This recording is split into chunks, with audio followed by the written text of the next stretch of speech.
عبد الله بن الإمام أحمد عندما رأى والده في عناء قال: أبتاه متى الراحة؟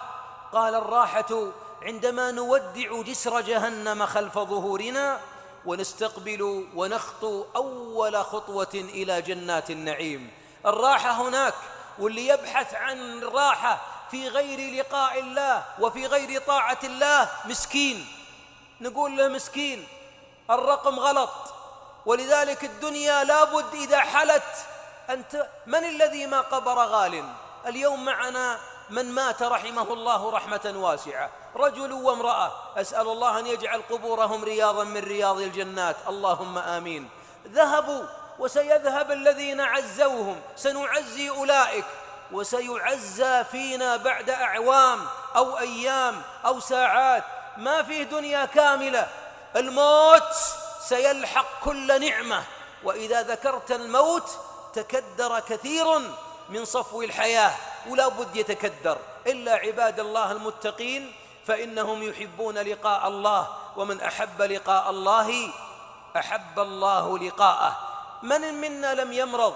من منا ما فقد العافية؟ من اللي منا ما يأكل حبوب سكر بعد 40 و50 وكوليسترول وضغط وعيال عليه يقلقونه وزوجة تتغير أخلاقها وديون تلحقه وهموم وبدن يتعب وحزن يدخل؟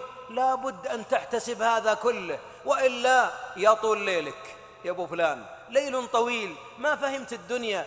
الصحابة رضي الله عنهم علمهم الحبيب عليه الصلاة والسلام كيف يتعاملون مع الدنيا، أن يقتحموا العقبات في الدنيا. بماذا؟ بفك رقبة أو إطعام في يوم ذي مسغبة، أو أنهم يتواصون بالمرحمة أو يتواصون بالصبر.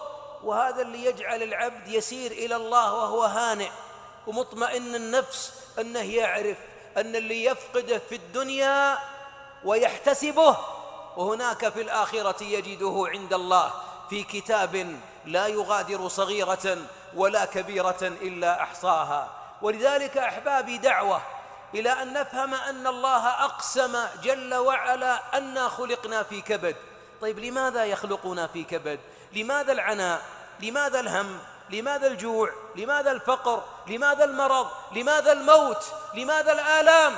حتى لا تركن يا عبد الله للفانية وتنسى الباقية، حتى لا تبقى هنا تحرث وتزرع وتعمر وتقض وناسين الآخرة، حتى لا تنسى الله. أنساهم، نسوا الله فأنساهم أنفسهم.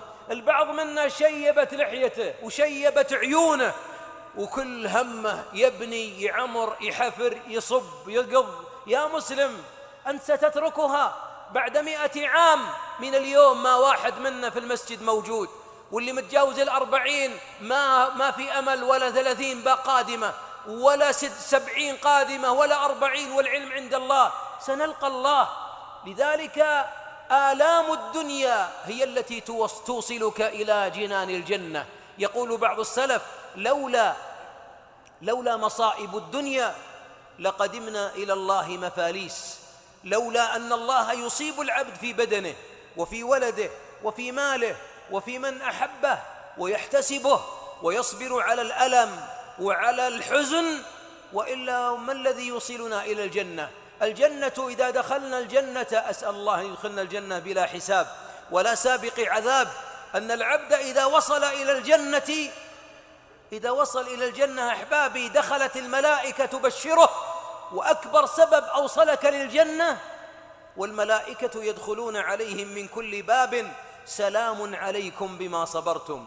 ولذلك أقول للمريض يلي تأخذ إبرة وتأخذ علاج، أو ذاك المريض الذي يقلبونه على الفراش: احتسب الآلام واحتسب الأنين واحتسب التعب واحتسب الحمى، فوالله إنها تكفر الذنب. بعض المرضى على سرير المرض من أعوام طوال ما ماتوا ولا هم مع الأحياء يدرجون. أتدرون لماذا؟ إن كانوا من المحتسبين لهم منازل عند الله في جنات النعيم لم يبلغوها بعد. إذا بلغوها قبض الله أرواحهم، وصار النوم على السرير هو أحد أسباب الثبات على الصراط يوم القيامة.